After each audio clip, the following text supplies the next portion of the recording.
Hi everyone, this is a reading with me. It's me, Moonlight Guidance. I hope you are doing well. We're going to have a look and see what is coming through for you and what messages I can give. This is a reading for you if you are watching this and I feel like there are messages for you. It's also a safe space where you are always very welcome. And I just wanted to mention, if you ever wanted to purchase any personal services, readings, items, rituals with me, there are thousands of 5-star reviews on the things that I offer. There's also intention items which have been handmade, meditated with and saged. And so everything is always on shopmoonlightguidance.com and linked down below for your convenience. So let's begin and see what is coming through for your reading. You know, I feel like we've been getting this card a lot recently, and it's a good thing, okay? It's the 10 of Pentacles. This card recently, for as long as I've been wearing this pink color, has really been coming out a lot, especially the Magician as well. So I feel like there are some synchronicities with the readings that are happening, because honestly, there's a real sense here of it coming together in the way that you want it to be. The 10 of Pentacles is sort of your ideal state of what you want your life to be. And the 10 of Pentacles also resembles the fact that all you want in your life is to feel stable. You want peace, you want stability and happiness, you know, whether that's emotionally, mentally, physically, spiritually, financially, socially, romantically.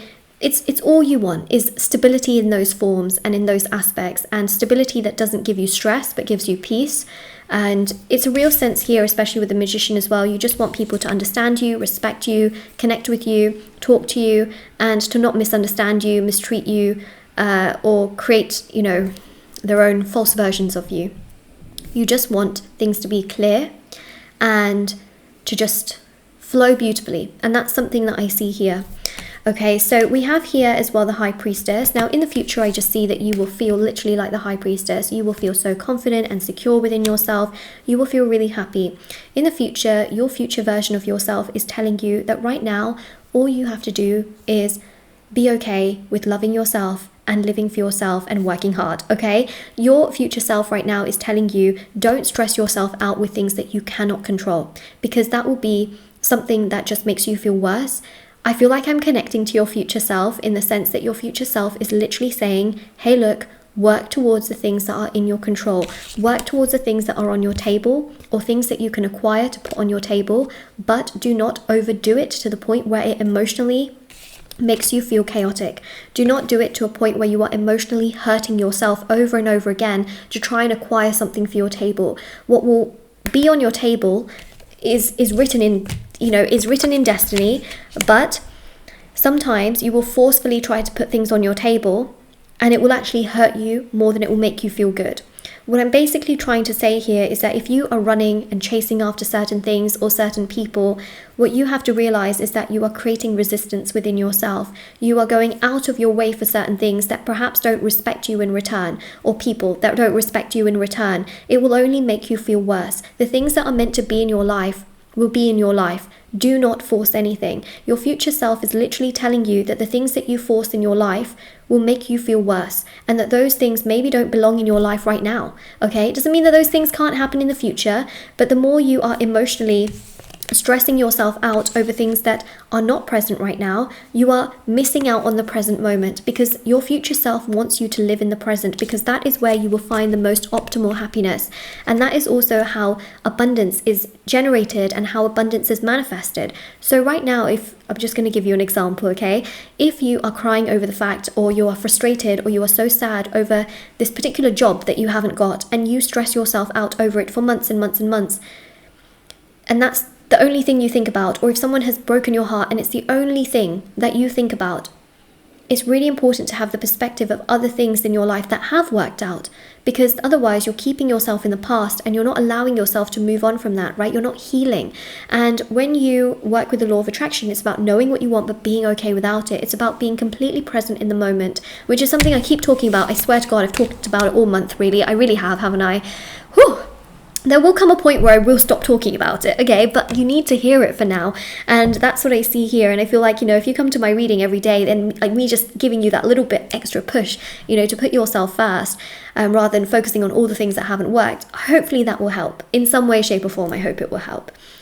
So basically, what I'm basically trying to say here is focus on the present, focus on what you can control, focus on the things that are working for you, and you will be given more in your future. And your future self has learnt that lesson already, okay? That when you are going against the tide all the time, it's so difficult. Maybe flow with the tide, right? Maybe allow the universe to take you where you need to be, rather than trying to feel like I actually need to be over there, like that's where I need to be, because the universe might be taking you to a better garden, a better place, a place with more flowers. But you are stuck on that bush over there because you feel like that's the only thing you can see right now. But the universe wants you sometimes to look all the way around, to change your perspective, right? So this is really important with justice here as well. Sometimes to change your perspective and to realize that going against, you know, the grain and feeling like this is all I can see and so this is all I guess I could have isn't always the way, because essentially, basically, your future self is telling you to be a little bit more flexible, a little less stubborn, a little less rigid, a little bit more flexible. I do feel that you're quite a flexible person in that sense, you know, but what I'm basically trying to say is sometimes when you want something, like it becomes such a goal to the point where you obsess and make yourself sick over it, and it doesn't help you, right? It literally doesn't help you. But you will find that when you are so okay with not having certain things in your life, those things will manifest and flourish. And so your future self has already experienced that. Your future self has experienced the fact that when you let go of certain things that you're desperate for, those things actually manifest in your life. So your future self is telling you right now, like, oh, I wish I knew sooner to just let things go, to let things be, to not force things. That's what your future self is literally telling you. Don't force things. Look after the things that you can control. Look after your health, look after your well-being, look after your mind, look after your sleep, look after your eating habits, look after your body, look after, you know, the people that love you and respect you in return. Put those people first, because those are the people that matter. And that's what your future self is literally telling you and teaching you, that it's not about worshipping, you know, all these other things that don't love you, you know. Absolutely, like, worship, you know, if you're religious, for example, obviously, you know, worship, you know, in that sense. But it's about knowing that when there are things that disrespect you and then worshipping those things and feeling like that's the ideal, you know, that's only going to hurt you. So I think the most important thing here is that your future self is contacting you and literally telling you, be flexible, let it go. Like, this isn't going to matter in 10 years from now. You will have so much more abundance. The things that you think you really, really want, sometimes it's okay to sort of like, of course, work hard towards your goals. Like, I'm not telling you to give up your job or anything, you know. Work hard towards those things, but don't feel like that's the only thing that could ever happen for you, okay? If you are stressing yourself out at a job that is hurting you and harming you, it's okay to look in other places, you know, for other opportunities. It's okay to leave comfortable situations for the pursuit of starting something new. But it's also about not making yourself rely so much on certain things to a point where it hurts you. Does that make sense? Like, it's this sort of sense here basically of sometimes, like, you really know what you want, but it's okay to go with the flow, basically, okay? Go with the flow. Going with the flow means like how you just sort of lay on a lazy river and you just allow it to take you wherever, you know, you want it to. It's an analogy, okay? I'm not telling you to like literally do that. Be careful. But it's more so just like allowing, okay? When you're like this and you're like, I know what I want and I'm only gonna have this in my life and I want this is what I want my life to look like, the universe will be like, well, open up your hand a little bit more. I could give you more, you know. It's this can hurt you, right? When you're literally holding on to certain things and you don't know what you know, you can hurt yourself. It's about detachment. It's about like being okay with not knowing. It's being okay with not knowing what's going to come. It's about being okay with circumstances. It's okay. It's just about flowing and being okay and being okay with the unexpected, basically, because that's what life is about, right? So it's about opening up your hand, which is detachment. It can feel really daunting to do so because, you know, you could be like, no, I actually want this, I want that. So basically the universe is saying, be flexible. It's all going to be okay. Some of the most unexpected, most amazing abundance will literally come to you when you are just not expecting it, when it's not on your horizon, when it's not something you are attached to. So detachment is your best friend.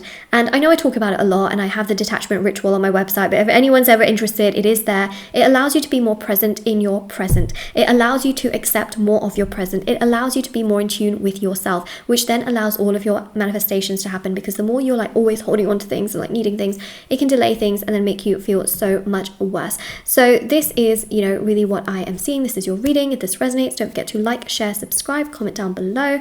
Also, if this resonates, you know, you claim it, don't forget to subscribe. You know, I'm here every single day and have been for so many years. I also have, of course, Instagram and TikTok. Everything is, of course, linked down below in the description box, but Instagram is moonlight.guidance, TikTok is moonlight guidance, and of course down there as well is intention items, services, readings, etc. as well. So do check it out if you're interested, and I'll see you all very soon.